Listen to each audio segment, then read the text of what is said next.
BFM Business, BFM Bourse. Les réponses aux questions. Eh bien, on va répondre à vos questions, comme c'est l'habitude dans BFM Bourse, avec aujourd'hui Vincent Kutkovitch. Bonjour. Bonjour Vincent. Vous êtes le directeur général de bienprévoir.fr.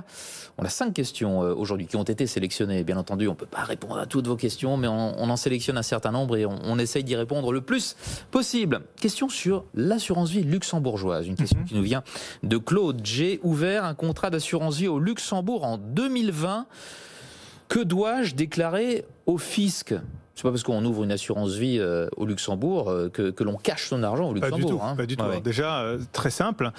Claude va devoir, dans sa déclaration de revenus, l'annexe 2042, cocher une petite case qui indique qu'il a bien un contrat d'assurance vie à l'étranger.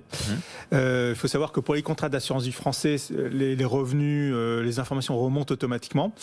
C'est pas le cas pour les contrats d'assurance vie ouverts à l'étranger et notamment au Luxembourg. Donc les Luxembourgeois n'envoient pas des IFU. Alors par contre, non. Mais par contre, souscripteurs français. Par contre, le Luxembourg communique avec la France par voie électronique sur la détention des avoirs. Tout à fait. Voilà, oui. C'est ce qui me permet de rappeler que l'avantage d'un contrat d'assurance vie au Luxembourg n'est pas fiscal. C'est un outil de gestion de patrimoine à disposition des Français, notamment ceux qui sont assez mobiles et qui peuvent parfois, au gré d'une carrière, déménager à l'étranger, puisque c'est la fiscalité du pays qui s'applique au contrat d'assurance vie luxembourgeois, outre les avantages en termes de protection. On a plus de choix sur ce qu'on peut mettre dedans. On a plus de choix pour investir sur des unités de compte assez diverses. Donc la diversification peut être plus intéressante au Luxembourg. Donc Claude, faut déclarer. Il faut déclarer, et ne pas le faire, c'est une amende fiscale. Jonas demande, à propos de l'assurance vie plus classique, les intérêts des avances sur contrat d'assurance vie sont-ils déductibles des revenus fonciers ? Alors effectivement, je comprends de la question de Jonas que... Explique-nous un petit peu quand même, voilà, parce que là, dit comme ça... Que fait-il ? Ouais. Il utilise son contrat d'assurance vie, il se dit, il est malin, Jonas, parce qu'un contrat d'assurance vie permet de faire de l'effet de levier, d'une certaine manière. Je peux obtenir une avance, c'est-à-dire qu'en fait, mon contrat continue à fonctionner, à rapporter le rendement attendu de ses placements, et en face, la compagnie d'assurance me fait un prêt. On le sait assez peu, ça. On le sait peu. Je pense que les auditeurs de BFM doivent le savoir, mais les autres peut-être pas. Et en fait, cette avance, il y a un taux d'intérêt qui s'applique, bien entendu. Mais là, ce que je comprends, c'est que Jonas, il va vouloir acquérir un bien immobilier, peut-être pour participer à l'apport de son crédit. Et la bonne réponse à cette bonne question, c'est effectivement qu'il pourra déduire fiscalement les intérêts de son avance, à condition de consacrer cet investissement à l'achat d'un bien immobilier. Donc il faut qu'il ait des revenus fonciers en face. Et donc soit il est de l'achat locatif. Alors locatif, l'investissement locatif. Un investissement locatif, il faut qu'il a 2 conditions à respecter. Ouais. Soit il faut qu'il soit au régime réel foncier. Ça peut pas se faire dans le cadre de dispositifs fiscaux déjà bien aménagés. Et s'il est en location meublée, il peut le faire aussi à condition de choisir le régime réel des BIC. Donc dans ce cas-là, Jonas pourra effectivement déduire les coûts de son avance de son crédit.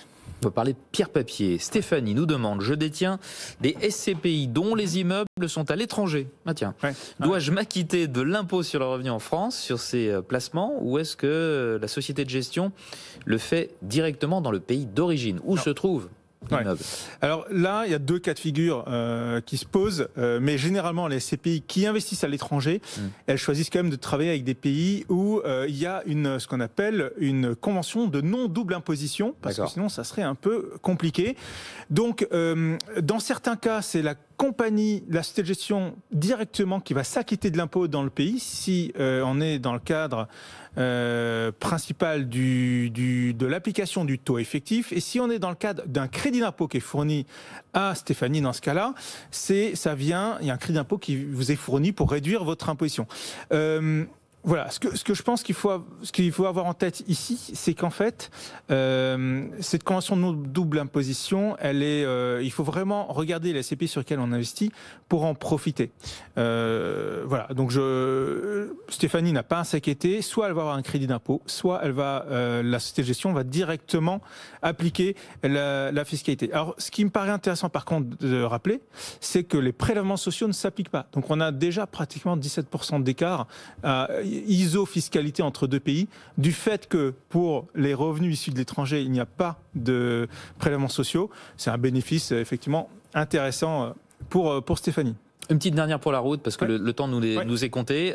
Question de Caroline concernant la fiscalité de l'assurance vie. Puis-je utiliser un de mes contrats d'assurance vie pour garantir l'emprunt que je souhaite obtenir pour l'achat de ma résidence secondaire? Alors effectivement, elle a deux solutions. Soit elle utilise de nouveau un peu son contrat d'assurance vie pour garantir un placement, par exemple dans le cas d'un prêt in fine.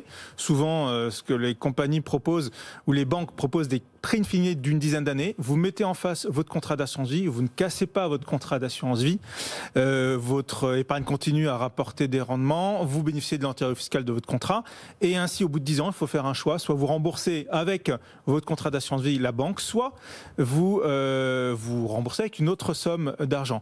L'autre astuce, laquelle peut utiliser cet auditeur, c'est par exemple d'utiliser son contrat d'assurance vie pour remplacer l'assurance décès. On sait qu'elle est chère. Dans certains cas, certaines personnes ne sont peut-être plus finançables au regard de leur âge. Ils utilisent leur contrat d'assurance vie en lieu et place de la garantie décès. Et de cette manière-là, ils peuvent obtenir un crédit. Donc, ils vont avoir leur crédit classique. Je ne parle même pas d'un crédit in fine, d'un crédit classique. Par contre, sur la case assurance, ils pourront utiliser leur assurance vie. Eh bien, merci le contrat. Pour toutes ces réponses. Vincent Kutkovic, je rappelle que vous êtes le directeur général de bienprévoir.fr. À bientôt.